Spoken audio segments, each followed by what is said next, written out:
Coming up on District Wire News. With the midterm elections just days away, local college students are finding fewer reasons to show up to the polls. We'll have a full report straight ahead. And something's cooking inside a Georgetown dormitory, and it's not mac and cheese. We'll show you what's got a group of college students in serious legal trouble. District Wire News starts now.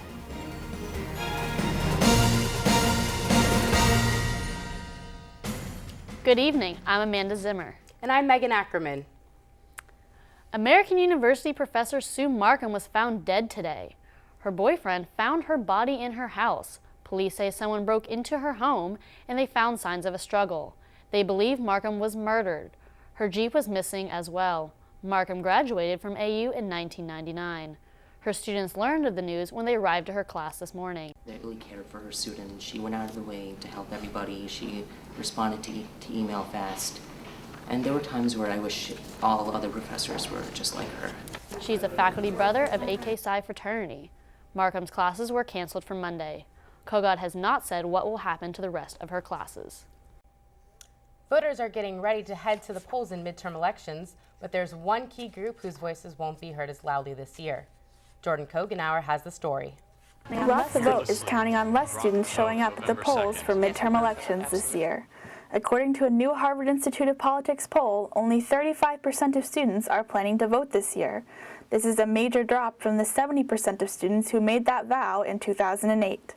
Only the most hardcore of young politicos are expected to show up to vote for midterm elections. I'm from California, and we have a lot of issues that we need to address. The state isn't well off economically, kind of like other states in the United States, but I mean, it's my home state and I have to help it out. American University is ranked as Princeton Review's most politically active campus, but some students still aren't stoked to sign their name to a ballot. I was approached for like the state radio concert to vote or to like register in Washington, but I don't think I actually filled out any paperwork. Just 280,000 new youth voters registered for this election cycle. This is in sharp contrast to the 2.5 million who eagerly signed up 2 years ago. Political watchers say this is bad news for Dems, who typically rely on young voters for canvassing and support. This is Jordan Kogenauer with District Wire News. Rhode Island Democratic candidate Frank Cabrio expressed his anger at the White House after learning that Obama would not endorse him during his trip to Rhode Island this week. He accused President Obama of treating the state like an ATM machine after he did not visit during the big floods last spring. Cabrio said he would not attend Obama's tour and fundraiser after learning he would not be endorsed. Obama has a new demographic to worry about as he has lost ground with women voters. Obama took questions during his backyard town hall sessions dedicated to the struggles of working-class women. A majority of women do not approve of Obama's performance on the economy and consider the health care reform to be a failure. A Bloomberg poll last week found that more than 60% of women voters who supported Obama in 2008 are either less supportive or no longer support him at all. Many GOP candidates across the country are finding themselves ahead in the polls this midterm election. But one Republican, Robert Ehrlich, is quickly losing support from the Maryland governor's race. Ehrlich dropped in the polls after a series of negative campaign ads from the O'Malley campaign. O'Malley is leading the polls. Ehrlich is a former Maryland governor seeking to regain the governor's seat. Ads against Democratic candidates, including openly gay Congressman Barney Frank of Massachusetts, will air on Lifetime and Bravo. The political group GO Proud said Frank is an absolute embarrassment and represents the worst kind of a Washington politician. GO Proud also said that this is the first time a national gay organization is airing a television advertising campaign going after Democrats. The rally to restore sanity and/or fear is only 5 days away. Comedians Jon Stewart and Stephen Colbert are in Washington preparing AU students and are only one step behind them. Elizabeth Stevenson takes a look. Jon Stewart and Stephen Colbert have gotten people all over the country excited with the announcement of their individual rallies. Tonight, I announce the Rally to Restore Sanity. It is happening, people. My fellow Americans, 24 days from now, on October 30th, 2010, I am calling for the nation to join me on the Washington Mall for the March to Keep Fear Alive. People are making their way to D.C. in any way possible. Amtrak added extra trains in preparation for the mass number of people that are expected to show up. Well, I have about 5 friends coming from different places all around the country to stay with me and then go to the rally.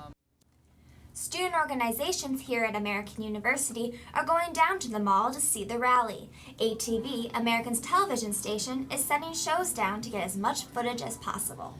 Well, we're trying to get footage for the show, so we're going to be trying to interview some people. We just kind of want to get down there and get, be part of the experience, because there's supposed to be a lot of people going down there. The Resident Hall Association, or RHA, is also doing something in preparation for the rally. Through the Anderson Hall Council, students can make signs to bring with them on Saturday. The event is all about fun with the 2 Comedy Central hosts. People are ready for a lot of laughs. For District Wire News, I'm Elizabeth Stevenson. There's more bad news for college students, particularly those in Washington. A new report from the Project on Student Debt found that students who graduated in the class of 2009 are carrying an average of $24,000 in student loan debt. This is a 6% increase from 2008. Students in Washington are the most in debt in the country, and average in the district is more than $30,000. Jack Weingart is live in the studio with more on the story. Jack? Thanks, Amanda. The Project on Student Debt's new report is a testament of what college students are having to face during this economic recession. While student debt continues to rise, unemployment is also hitting recent graduates hard.